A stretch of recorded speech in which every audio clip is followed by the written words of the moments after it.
مزمل یاسین و مدثر طه، کیا کیا نئے القاب سے مولا نے لله وكفى وسلام على عباده الذين اصطفى أما بعد.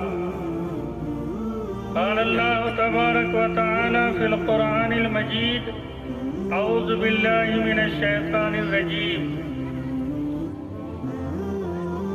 أينما تكونوا يدرككم الموت ولو كنتم في بروج مشيدة.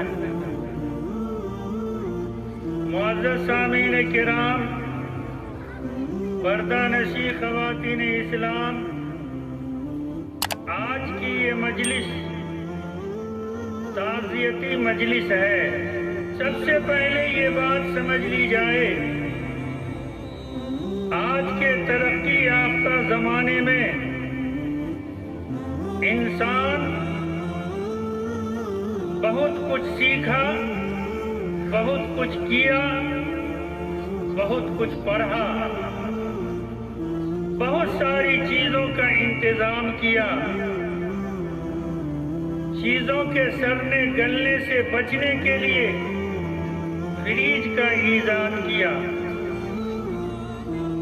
اور بھی بہت سارے کیمیکل تیار کیے. بہت ہی افسوس کی بات ہے، خود یہ انسان اپنے بچنے کا انتظام نہیں کر سکا،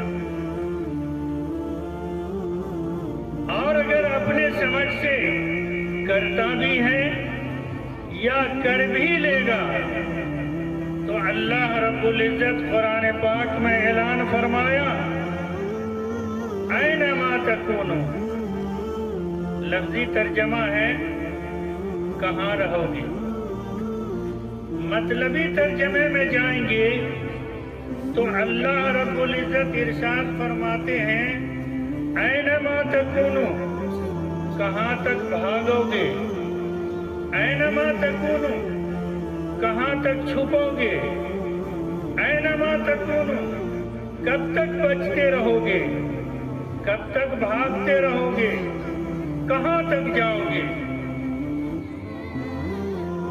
آخری نتیجہ یدرککم الموت، موت تم تک آ جائے گی، موت تم کو پالے گی، موت تم تک پہنچ جائے گی. وَلَوْ كُنْتُمْ فِي بُرُوجٍ مُشَيَّدَةٍ. اللہ تعالیٰ فرماتے ہیں چاہے تم پہاڑ کے کھوہ میں چھپ جاؤ. یہ اس زمانے کی بات ہے جس کو عرب سمجھا کرتے تھے. ایک جگہ اللہ فرماتے ہیں كَأَنَّهُمْ أَعْجَازُ نَخْلٍ خَاوِيَةٍ، کہ وہ قوم ایسے ہلاک ہو گئی تھی جیسے کھجور کا درخت گرا پڑا ہوا ہے. کھجور کا درخت لمبا ہوتا ہے، عرب میں کھجور کی کھیتی ہوتی ہے، کھجور کے باغات ہیں، تو عرب والے کھجور سے سمجھ سکتے تھے اس کے لمبے پن کا. قوم عاد، قوم سمود کا تو اللہ نے مثال دیا كَأَنَّهُمْ أَعْجَازُ نَخْلٍ خَاوِيَةٍ، کہ قوم عاد، قوم سمود ایسے گرے پڑے ہوئے تھے اللہ کے عذاب سے جیسے باغیچے میں کھجور کا درخت گرا ہوا ہے. خود قوم عاد، قوم سمود کی عادت یہ تھی، فطرت تھی، پہاڑ کو کھود کر اس پہاڑ سے عجیب عجیب چیزوں کو بنانا، اس میں چھپنے کا انتظام کرنا. حضرت ہود علیہ السلام، حضرت صالح علیہ السلام جب اپنی قوم میں نبوت کا اعلان کیا، اللہ کا پیغام پہنچایا، اللہ کے عذاب سے ڈرایا، تو وہ لوگ مذاق اڑاتے تھے اور کہتے تھے کہ جب اللہ کا عذاب آئے گا ہم اپنے بچنے کا انتظام کر لیں گے. اور ان لوگوں نے یہی کیا، پہاڑ کو کھود کر اس میں کھوہ بنایا، اور جب عذاب آیا اس میں جا کے چھپ گئے.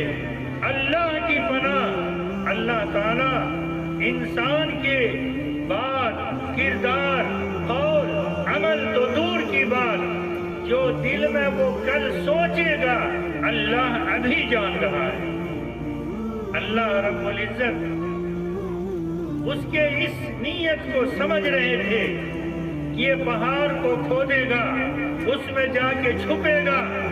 اللہ نے ایسا کیا، سخرها علیہم 7 لیال و 8 ایاما، 8 دن 7 رات مسلسل بارش، آندھی، طوفان اللہ نے عذاب کے شکل میں بھیجا۔ اور وہ قوم ایسی تھی، کھجور کے درخت کا اللہ نے مثال دیا، کیوں؟ اس میں سب سے ناٹا قد کا آدمی جو ہوتا تھا وہ 60 گز کا ہوتا تھا۔ تو کھجور کی درخت کی مثال دیا تو اللہ نے فرمایا اینما تکونوا، تم کہاں جاؤ گے، تم کہاں چھپو گے، کہاں بھاگو گے، کتنا بچو گے، یدرککم الموت، موت تم تک آ جائے گی، وَلَوْ كُنْتُمْ فِي بُرُوجٍ مُشَيَّدَةٍ، چاہے تم پہاڑ کے کھو میں چھپ جاؤ۔ یہ عرب والوں کو سمجھانے کے لیے قوم عاد اور قوم سمود کے عمل کو بتلایا۔ بہر صورت محترم بزرگوں، پردہ نشی ماں اور بہنوں، موت بہرحال آ کر رہے گی، لیکن موت کے بعد کیا ہوگا، موت کے بعد کیسی منزل آئے گی، اس کے لیے یہ دنیا ہمارے لیے ہے۔ اس دنیا میں ہم اپنے آگے کی دنیا کی تیاری کر لیں۔ اللہ کے نبی صلی اللہ علیہ وسلم نے فرمایا انما الدنیا مزرعۃ للآخرہ، کہ دنیا آخرت کی کھیتی ہے۔ انسان آخرت میں سکھ چین سے رہے، آرام سے رہے، اس کے لیے یہ دنیا کھیتی کی جگہ ہے تاکہ آخرت میں وہ آرام کر سکے۔ اور عقل بھی یہ بات کہتی ہے، ہم سمجھتے ہیں پیسہ، ہم سمجھتے ہیں محل، ہم سمجھتے ہیں کوٹھی، ہم سمجھتے ہیں زمین، ہم سمجھتے ہیں تعداد۔ ذرا عقل پہ زور تو دیجئے، ہمیں انسان تو ہے، ماں کے پیٹ میں ہم بند تھے، چند انچ کا خول جس کو بچہ دانی کہتے ہیں، یہی انسان، اس کا بچھونا کیا تھا، اس کا کھانا کیا تھا، اس کا اوڑھنا کیا تھا، اس کا دن کیا تھا، اس کی رات کیا تھی۔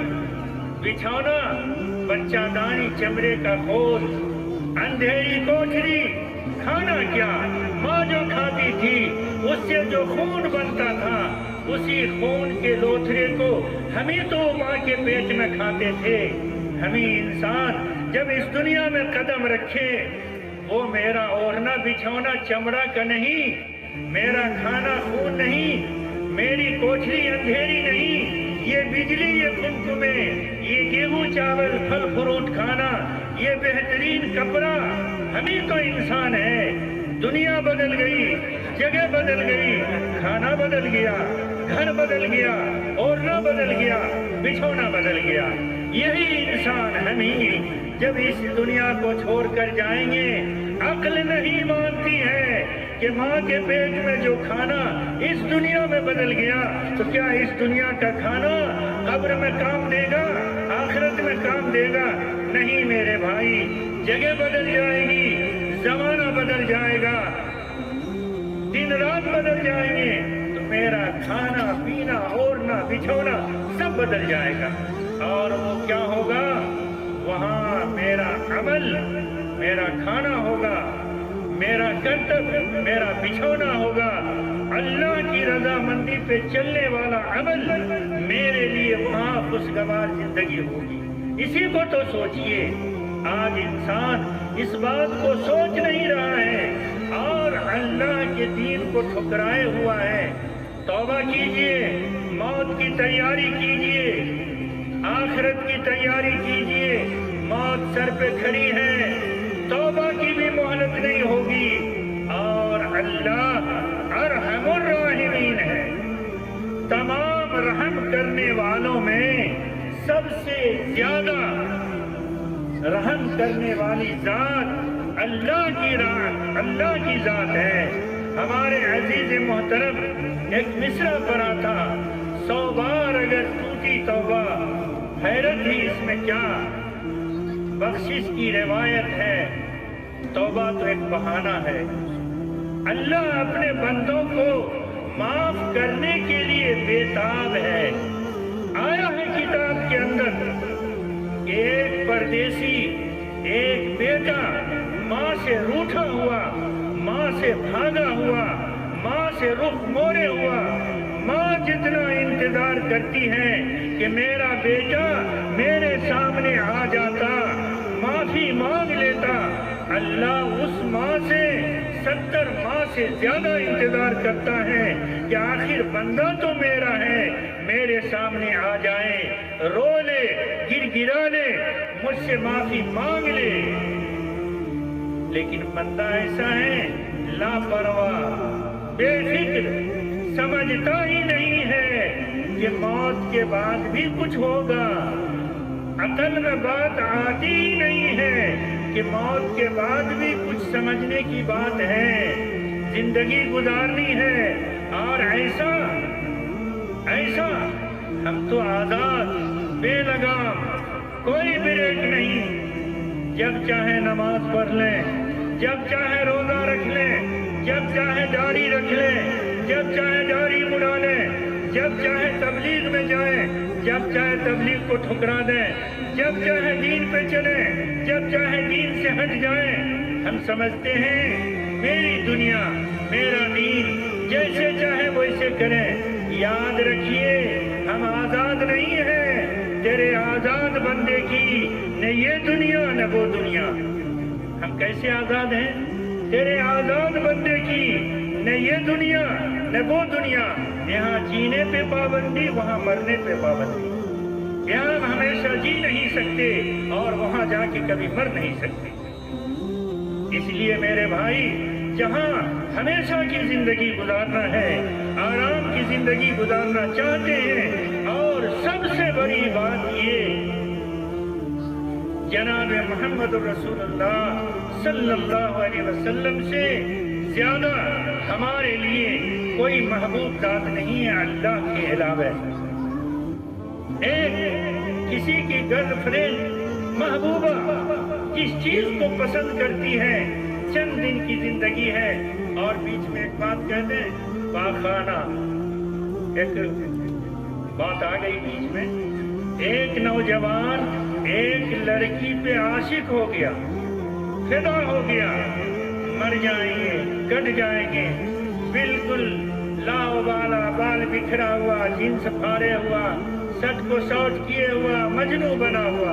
اس لڑکی کے چکر میں، لڑکی کا باپ بڑا شریف تھا، اپنی آبرو، اپنی عزت، آج ہم کو اس کی فکر نہیں ہے۔ ہم چھوٹے چھوٹے بچیوں کو انٹرنیٹ موبائل دے دیتے ہیں، ویڈیو دیکھ رہی ہے، بات کر رہی ہے، لڑکیاں ہماری مرتد ہو رہی ہیں، ہمیں اس کی فکر نہیں ہے۔ وہ زمانہ تھا، اس لڑکی کا باپ غیرت مند، کیسے اس سے پیچھا چھڑایا جائے، کیسے عزت کو بچایا جائے، ایک حکیم کے پاس گیا، کہا حکیم صاحب بڑی مشکل گھڑی ہے، میری بیٹی پہ ایک نوجوان لڑکا فدا ہو گیا، آبرو لٹنے کو ہے، عزت کی بات ہے، کوئی حکمت تو لگائیے۔ حکیم کی حکمت مشہور ہے۔ حکیم صاحب اس لڑکی کو 10 دعوت دوا کھلا دیا، جس کو جمال گوٹا کہی۔ اتنا بیچاری کو دست آیا، اتنا پاخانہ ہوا کہ بالکل یہ چہرہ سکڑ گیا، ہڈی نکل گئی، بالکل بوڑھی کی طرح ہو گئی، پڑی ہوئی ہے بیڈ پہ۔ اس نوجوان کو بلایا گیا، تمہاری محبوبہ تمہیں یاد کر رہی ہے، تمہیں بلا رہی ہے، جس کی چاہت تھی، جس کے خاطر تم مجنوں بنے تھے، وہ آج تم کو یاد کر رہی ہے۔ وہ نوجوان آیا، دیکھا اس لڑکی کو بالکل چڑیل کی طرح، وہ بالکل پیچھے ہٹا کا چھیا، بس اس سے مطلب نہیں۔ حکیم صاحب اس نوجوان کے ہاتھ کو پکڑا، کہا بیٹا پتہ یہ چلتا ہے کہ تم پاخانے سے محبت کر رہے تھے، جب تک اس کو دست نہیں آیا، پاخانہ نہیں ہوا، صحت مند تھی، تم اس پہ فدا تھے، وہی چہرہ، وہی جسم، وہی لڑکی۔ لیکن جب اس کو حد سے زیادہ لیٹرنگ ہوا، دست ہوا، تو تم اس سے نفرت کر رہے تھے، اس کا مطلب ہے کہ جب تک اس کے پیٹ میں لیٹرین تھا تب تک تم کو محبت تھی، تم لیٹرین سے محبت کر رہے تھے۔ تو خیر یہ بات تو بیچ میں آ گئی۔ جناب محمد رسول اللہ صلی اللہ علیہ وسلم سے زیادہ ہمارے آپ کے لیے کوئی محبوب ذات نہیں ہو سکتی۔ ہم نے کبھی سوچا کہ میرے نبی کو لباس کون سا پسند ہے، کھانا کیا پسند ہے، تجارت کیسی پسند ہے، شادی کیسی پسند ہے، چہرہ کیسا پسند ہے، مکان کیسا پسند ہے، اخلاق کیسا پسند ہے، بات چیت کیسی پسند ہے، ہم نے کبھی سوچا؟ اور چاہت یہ رکھتے ہیں کہ حوض کوثر پر نبی پاک صلی اللہ علیہ وسلم سے ملاقات ہو، کیسے ہو سکتا ہے؟ اللہ کے نبی صلی اللہ علیہ وسلم حوض کوثر پہ بیٹھے ہوں گے، کوثر کا جام ہوگا ہاتھ میں، جبرائیل امین ہوں گے، ہم جیسی امتی گزر رہی ہوگی، چہرے پہ داڑھی نہیں ہوگا، چہرے پہ داڑھی نہیں ہوگی، لباس انگلش والا ہوگا، سود کھا کے گئے ہوں گے، زنا کر کے گئے ہوں گے، شراب پی کے گئے ہوں گے، لوٹ مار کر کے گئے ہوں گے، حق تلفی کر کے گئے ہوں گے۔ اللہ کے نبی پوچھیں گے جبرائیل یہ کون؟ جبرائیل علیہ السلام کہیں گے اللہ کے نبی یہ آپ کی امت ہے۔ اللہ کے نبی چہرہ پھیر لیں گے۔ کبھی سوچا اس وقت کیا حال ہوگا؟ چھوٹ جائے ساری دنیا، چھوٹ جائے ساری دنیا، چھوٹ جائے گھر باری، تم جو روٹھیو مورے نبی جی جیبے کے کری دواری۔ اگر حوض کوثر پر نبی پاک صلی اللہ علیہ وسلم مجھ سے اگر چہرہ پھیر لیا میرے بھائی تو پھر اس کے بعد کیا حال ہوگا؟ اس لیے اپنے محبوب صلی اللہ علیہ وسلم کے لباس کو اپنائیے، طریقے کو اپنائیے، دین کو اپنائیے، ان کی جیسی تجارت کو اپنائیے، ان کی تعلیم کو اپنائیے، پھر دیکھیے انشاءاللہ ہماری دنیا کی زندگی بھی آرام اور چین کی گزرے گی۔ اور انشاءاللہ آج بھی جمعہ میں سنا تھا اِنَّا لَنَنْصُرُنَا وَالَّذِينَ آمَنُوا فِي الْحَيَاةِ الدُّنْيَا، کہ ہم رسولوں کی بھی مدد کریں گے، ایمان والوں کی بھی مدد کریں گے، جو عمل صالح کیے اس کی بھی مدد کریں گے دنیا کی زندگی میں بھی۔ وَيَوْمَ يَقُومُ الْأَشْهَادُ، اور جس دن کرامن کاتبین رجسٹر نامہ اعمال کی گواہی پیش کریں گے اس دن بھی اللہ تعالیٰ ہماری مدد فرمائیں گے۔ اللہ تعالیٰ سے دعا کیجئے کہ اللہ رب العزت ہمیں نبی پاک صلی اللہ علیہ وسلم کے دین پہ چلنے کی توفیق عطا فرمائے، ان کے دین کو اپنانے کی توفیق عطا فرمائے۔ جن مرحومہ کے نام سے یہ مجلس منعقد کی گئی ہے ہم سب دعا کریں اللہ پاک مرحومہ کو جنت الفردوس میں جگہ نصیب عطا فرمائے۔ آمین ثم آمین، وآخر دعوانا ان الحمدللہ رب العالمین۔